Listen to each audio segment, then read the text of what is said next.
Hi, Dr. Kamal Elliott here.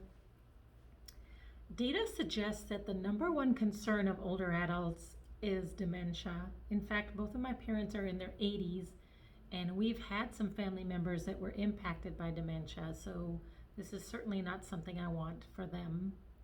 We have a simple saying in our office: you would do anything to avoid dementia or prevent dementia, but are you doing everything you can to prevent this? Patients often ask, how are hearing loss and cognitive decline related? Well, we know that hearing loss impacts somewhere in the neighborhood of 48 million Americans and almost 500 million people worldwide. In fact, it's the number one sensory disorder on the planet. Unfortunately, as we age, we are likely to develop some hearing loss. In fact, when we're in our 60s, about 50% of us will have hearing loss. By the time we're in our 70s, about 2/3 of people. And when we're in our 80s, as much as 80% of people have hearing loss. So unfortunately, if you live long enough, or fortunately, if you live long enough, it's likely that you may develop some hearing loss. In fact, the reason we develop hearing loss as we age is that there's a progressive loss of receptor cells in the ear. And these receptor cells are also known as little hair cells. Yes, you can have little hair cells in your ears. And unfortunately, when there's a loss of these receptor cells, when there's a loss of signals from the ear to the brain, then not only does that affect the quality, but it also affects the quantity of connections, neural connections between the ear and the brain. So hearing loss is actually something that is typically progressive and degenerative. And it's usually slow in onset. It happens gradually to the point where people aren't always aware that this is happening. In fact, oftentimes it's not uncommon for people to blame others when they don't hear well. They say, well, if you would just look at me when you talk to me, I would hear you better. Or if you wouldn't mumble, then I could hear you better. But unfortunately, this slow onset disease can have a very significant impact on several key brain areas, including your memory, your hearing, your speech and language portions of your brain. So, in fact, there's even evidence that shows from functional MRIs, where they look at scans of people's brains with hearing loss, that there is a loss of brain matter or brain tissue that results in brain shrinkage. I also want to talk to you a little bit about the statistics around dementia, and some of these are quite scary, I will admit.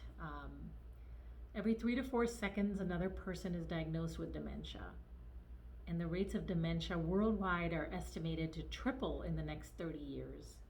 So this is considered to be something that is affecting us globally. And we think that there are 3 reasons, we believe there are 3 reasons why people with hearing loss are more prone to developing dementia, and I want to review those with you.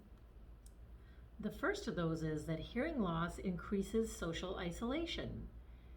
If you think back as far as Beethoven and Helen Keller, there are reports on how devastating social isolation was to these people. Helen Keller, in fact, said that my deafness separates me from people, whereas my blindness separates me from things.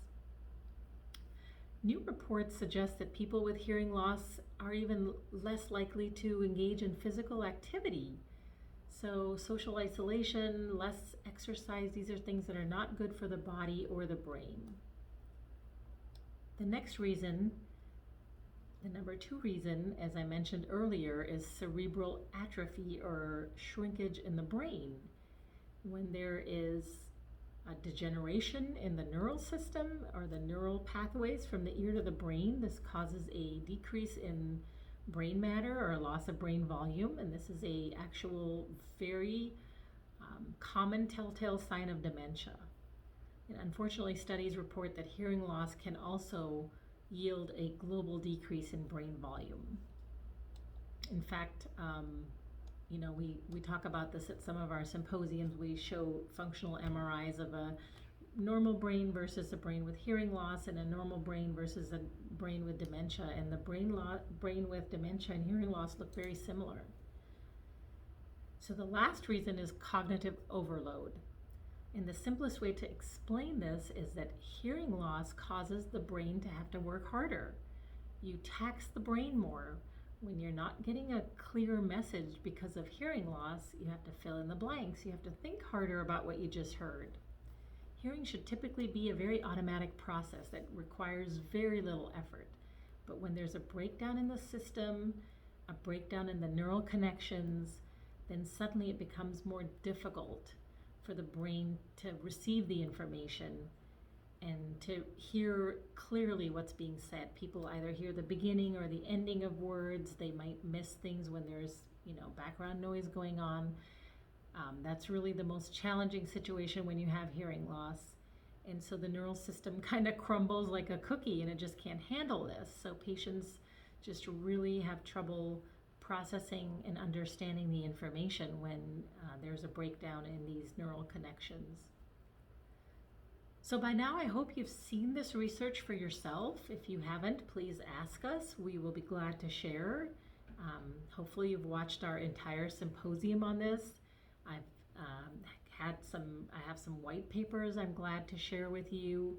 I could probably go on and on quoting studies because I am very passionate about this, but it's really important for you to recognize that treating hearing loss does appear to, according to the research, compelling research, appears to reduce your risk of developing dementia. And it improves your communication, it improves your overall well-being. So, there are even reports that show that treating hearing loss can slow down the progression of dementia. So there's a researcher called Dr. Lalwani from Columbia University, and she said basically that the treatment of hearing loss, and I'm going to quote, "It may offer a simple yet important way to prevent or slow the development of dementia." So please take care. Thank you for all you do, and I hope this information was helpful.